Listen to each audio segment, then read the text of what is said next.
खाली हो गया, अभी बंदा का वो हाथ में लग गया, हॉस्पिटल में है अभी। अभी तो सब तो भाग गया होगा, वो करने के टाइम में तो नहीं करता है, जो खत्म होने के बाद ही आप लोग पहुंचते रहते हैं, यही है प्रॉब्लम है। उस टाइम में भी बोला था खेती में काम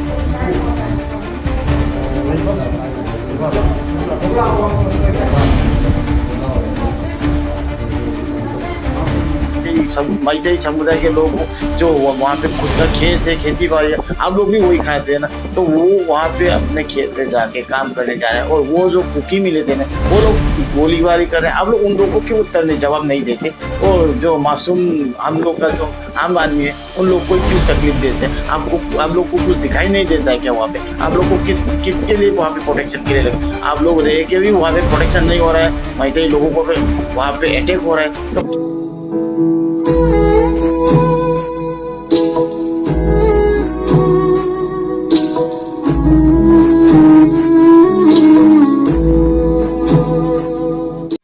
mayam punokpu yam putinau ge channel da taram nuksari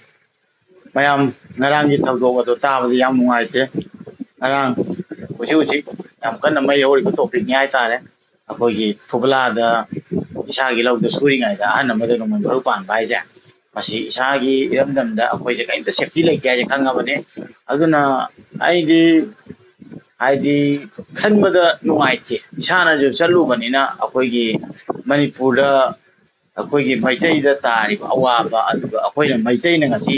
सागी लमदे फाउदा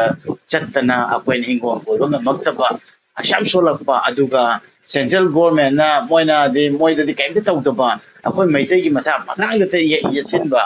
मैतई gi अवाबा ताबा कान दि कैमते लेपीदबा असमाइ तौबसे तसेंगना आई नुंगाइते अदुगा अखोगी कुकी gi खुन नकना तारिबा खुन गैसे अदुगा मफम लम तारिबा मी गैसे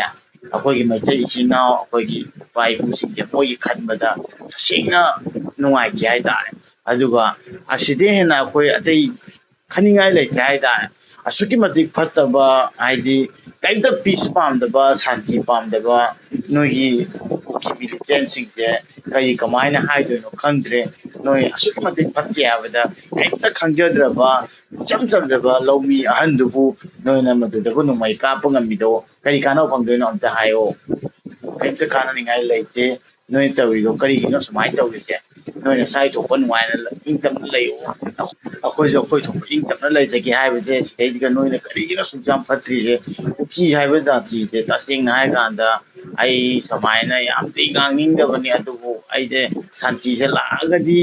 हाइना खनबसे अस नोइना दुम तौथोरपसे याम नुंगाइते होजिके अहनदो यंगो बाबा खोइगुम्बा इपा इपुगुम्बा लेंगादुबु अदु वानागे लौदु सुजैंगाइ नोइना कापसिनबिरे अदु सेंट्रल फोर्स से कैदौ लेगेबा मोइगी खता मोइगी प्रोटेक्शन गी दमतन लेइराबा मोइगी बंकर दगी मोइबु हेंदो होलोइदबनि अदुगा मोइ सुजम मतम कमाइ फंगिनो हाइतारे लाखतन को कोइ कापन नंगिसे असिगुम्बा याम क्वेश्चन लेखरे अदुना फोगलादा तारिबा अदुगा लौदा सुबा यादबा ngarang naje nauri kapnaba asigumase akoi maitei na tawuba natiba ukina ngatani bahana tawri asida phawda bhabta bidise kai gino hai bande central force के जो kai jawle ke ba आप लोग क्या करते हैं वहां पे जाके आप लोग खुद देख रहे हैं कि वहां पे मैतई समुदाय के लोग जो वहां पे खुद का खेत है खेती बाड़ी है आप लोग भी वही खाते हैं ना तो वो वहां पे अपने खेत पे जाके काम करने जा रहे हैं और वो जो कुकी मिले थे ना वो लोग गोलीबारी कर रहे हैं आप लोग उन लोगों को क्यों उत्तर नहीं जवाब नहीं देते और जो मासूम हम लोग का जो आम आदमी है उन लोग को क्यों तकलीफ देते हैं आप लोग को कुछ दिखाई नहीं देता है क्या वहाँ पे आप लोग को किसके लिए वहाँ पे प्रोटेक्शन के लिए लगे आप लोग रह के भी वहाँ पे प्रोटेक्शन नहीं हो रहा है मैतई लोगों को वहाँ पे अटैक हो रहा है तो क्या आप लोग का वहाँ पे रहने और ना रहने का बराबर ही है तो आप लोग वहाँ पे मत रहिएगा वहाँ पे हम लोग का मणिपुरी मैतई लोगों को ही छोड़ दीजिएगा हम लोग ही वहाँ पे रक्षा कर लेंगे अपने गांव और अपने आदमी लोग आप लोग वहाँ पे रह के भी कुछ नहीं उखाड़ रहे समाइना हाइजी याम पेंदबको मरमक्ता समाइना मोइदसु खर जौनु बाइने मयांगना nganगोने असि पोसे सब मानना इमा अमदसु nganगे हाइदी मोइ लेने करी कानरी गेनको अदुना इमाना nganगोइ मतंगसु हिंदी दो याम फजना nganगे अइन ताबो खंगेबको अदमाइना पान मोइदसु nganगो मोइदो हाइदी अखोइ मैतै द करित थौसादबि मोंगदा म चंगेबको अदो होसिकी मैरा बाइबीगी ग्रुप ओइ बिदोरा खंगे इमाना nganगो म्याम असेंग थमोने पेले म्याम तामिनस दिखाई दिया होगा तो अभी क्या जरूर है? हम लोग को दोबारा तोषा करने के लिए आ रहा है? हमारा बच्चा लोग को तकलीफ देने के लिए आ रहा है क्या?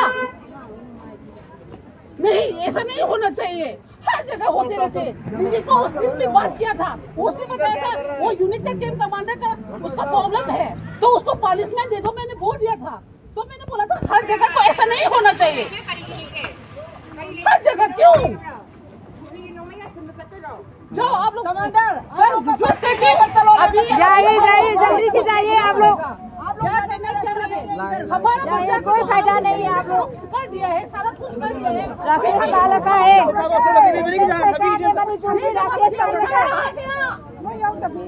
जय जवान जय किसान कहा गया? ये किसान है, किसान को तो आप रेस्पेक्ट करना चाहिए, उसको प्रोटेक्शन करना चाहिए। उसने टॉवल देकर आप लोग दिखा रहे हैं ना, ये अच्छा नहीं है। बहुत तकलीफ हो रही है हम लोग।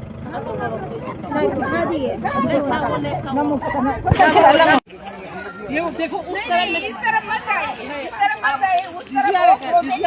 वो रास्ता है ना, वही से जाइए आप लोग। प्रोजेक्ट का हाँ, प्रोजेक्ट में एक रास्ता है, हम से जाइए, वो इसे जाइए आप। आप लोग जाना तो चाहते हैं खेती में काम कर नहीं इस तरफ जा नहीं सकता है आप लोग। इस तरफ क्योंकि जा नहीं गुस्सा हो सकता रहा है ना, क्योंकि अभी प्रेसिडेंट होने का टाइम भी है तो इस तरह से बोले जरा। वहाँ में भी हुआ था ना 2 दिन के पहले जो हुआ था, तो उसी टाइम में विजिट बात किया था मैंने, तो बोला था हर जगह कुछ ऐसा नहीं होने देगा। पर आज क्यों हो रहा है इधर में? कुछ समझ नहीं आ रहा है। वो लोग के ऊपर क्यों आप लोग क्यों सोच नहीं कर रहे हैं? ये हम ये पूछना चाहते हैं सर, आप यूनिफॉर्म वाला ये कुकी से बहुत मतलब क्या है, कुछ समझ नहीं आ रहा है सर। इसे सपोर्ट कर रहा है वो लोग। सिचुएशन हो गया, अभी बंदा का वो हाथ में लग गया, हॉस्पिटल में है अभी तो सब तो भाग गया होगा। जो करने के टाइम में तो नहीं करता है, जो खत्म होने के बाद ही आप लोग पहुंचते रहते हैं, यही है प्रॉब्लम। उस टाइम में भी बोला था, खेती में काम करने के टाइम में भी बोला था आप लोग का बंदा है उधर, तो क्यों नहीं संभाल रहा है ये सिचुएशन? हर जगह इस तरह का होने देगा तो आप लोग रहने का क्या फायदा? हाँ सर बताइए ना। हर जगह हमको ही तकलीफ देता है तो आप लोग रहने का क्या फायदा है? तो हम लोग तो बोलना पड़ेगा ना, आप लोग जाओ जरूरत कुछ नहीं है, क्या जरूरत है आप लोग उधर रहने का? सिनी याम पेलेबा इमाना सुमाय हिंदी मरे पोसेंग नै चुमगे अखंबा ओबिरगा ngangbibase moise amaise kai haini hai ta moine su uri ni ko lo haise karino haise asun mana kanano kanana effect tawino adu karino kuki ya bita ji karino moju khara action na taw ko asmai taw di myam akoi gi machai da akoi gi asun ara ko da da risko ise adu kari mo na ko leiram doje ko ji pabung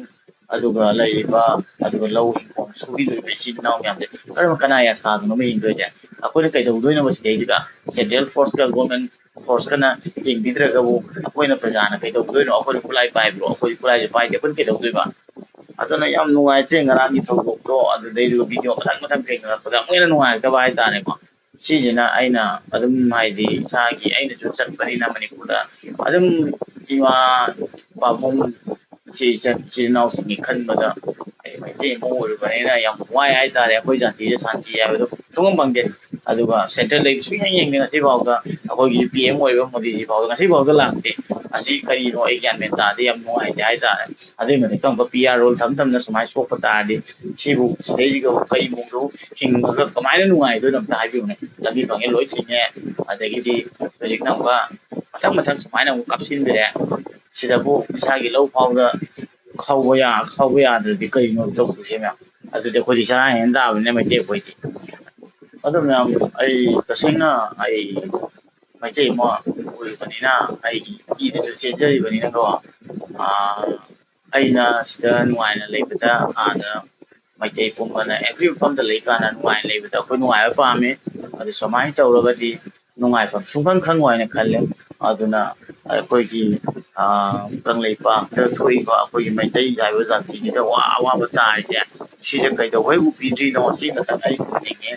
ꯑꯗꯨꯒ ꯑꯆꯧ ꯑꯆꯧꯕ ꯐꯝ ꯄꯥꯏꯕꯤꯔꯤꯕꯁꯤꯡꯅ ꯀꯔꯤꯒꯤꯅꯣ ꯍꯧꯖꯤꯛꯐꯥꯎꯗ ꯑꯩꯈꯣꯏ ꯖꯥꯇꯤꯁꯦ ꯇꯨꯝꯕ ꯂꯣꯏꯕ ꯉꯥꯏꯔ ꯁꯣꯛꯄ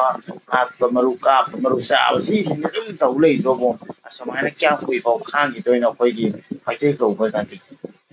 ꯑꯩꯈꯣꯏ ꯃꯩꯇꯩꯁꯦ ꯇꯁꯦꯡꯅ ꯋꯥꯔꯦ ꯍꯟꯗꯛꯀꯤ ꯃꯇꯥꯡꯁꯤꯗ ꯅꯠꯇꯦ ꯍꯥꯟꯅꯗꯩꯁꯨ ꯑꯗꯨꯝ ꯋꯥꯔꯦ ꯁꯨꯝ ꯋꯥꯕꯁꯦ ꯍꯦꯟꯖꯤꯜꯂꯛꯏ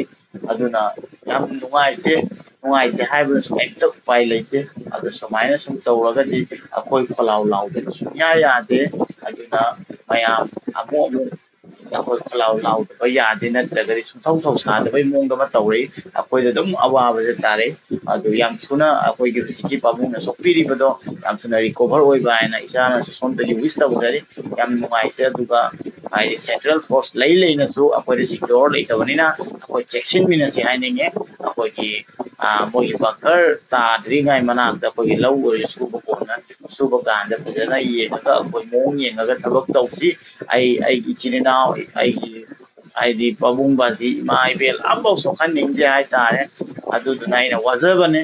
ꯑꯗꯨꯅ ꯅꯆꯥ ꯑꯃ ꯑꯣꯏꯅ ꯑꯩꯁꯨ ꯅꯨꯡꯉꯥꯏꯖꯗꯦ ꯉꯁꯤ ꯄꯥꯕꯨꯡꯅ ꯁꯣꯛꯄꯗꯣ ꯐꯨꯕꯂꯥꯒꯤ ꯄ꯭ꯔꯖꯥꯒꯤꯗꯃꯛꯇ ꯈꯜꯂꯒ ꯌꯥꯝ ꯅꯨꯡꯉꯥꯏꯕ ꯐꯣꯡꯗꯣꯛꯆꯔꯤ ꯑꯗꯨꯒ ꯁꯤꯒꯨꯝꯕ ꯊꯧꯗꯣꯛꯁꯦ ꯑꯃꯨꯛ ꯍꯟꯅ ꯊꯣꯛꯇꯕ ꯁꯤ ꯃꯉꯥꯏꯔꯦ ꯑꯩꯈꯣꯏꯅ ꯍꯥꯏꯗꯣꯏꯕ ꯑꯗꯨꯒ ꯁꯦꯟꯇ꯭ꯔꯦꯜ ꯐꯣꯔꯁꯇ ꯐꯖꯅ ꯆꯞꯄꯤꯌꯨ ꯃꯣꯏꯅ ꯇꯧꯔꯤꯁꯦ ꯀꯔꯤꯅꯣ ꯑꯩꯈꯣꯏꯗ ꯌꯦꯡꯕꯤꯗꯦ ꯀꯨꯀꯤꯗꯗꯤ ꯌꯦꯡꯉꯤ ꯃꯩꯇꯩꯗꯗꯤ ꯁꯨꯡꯌꯦꯡ ꯌꯦꯡꯗꯦ ꯁꯨꯃꯥꯏꯅ ꯇꯧꯔꯒꯗꯤ ꯑꯩꯈꯣꯏ ꯄ꯭ꯔꯖꯥꯁꯦ ꯌꯥꯝ ꯋꯥꯒꯅꯤ ꯌꯥꯝ ꯅꯨꯡꯉꯥꯏꯇꯦ ꯌꯥꯝ ꯁꯥꯎꯅꯤꯡꯉꯦ ꯍꯥꯏꯇꯥꯔꯦꯀꯣ ꯃꯌꯥꯝ ꯑꯗꯨꯅ ꯑꯩꯁꯨ ꯐꯨꯕꯂꯥꯒꯤ ꯉꯔꯥꯡ ꯃꯔꯨ ꯄꯥꯟꯕꯗꯨꯒꯤ ꯃꯇꯥꯡꯗ ꯅꯨꯡꯉꯥꯏꯇꯕ ꯐꯣꯡꯗꯣꯛꯆꯔꯤ ꯃꯁꯤ ꯃꯇꯥꯡ ꯍꯥꯏꯔꯒ ꯌꯥꯝ ꯃꯊꯪꯒꯤ ꯚꯤꯗꯤꯑꯣꯗ ꯑꯃꯨꯛ ꯊꯦꯡꯅꯔꯁꯤ ꯉꯁꯤꯒꯤꯗꯤ ꯃꯁꯤ ꯃꯇꯥꯡꯗ ꯂꯣꯏꯁꯤꯟꯖꯔꯒꯦ ꯃꯌꯥꯝ ꯌꯥꯏꯐꯔꯦ ꯃꯌꯥꯝ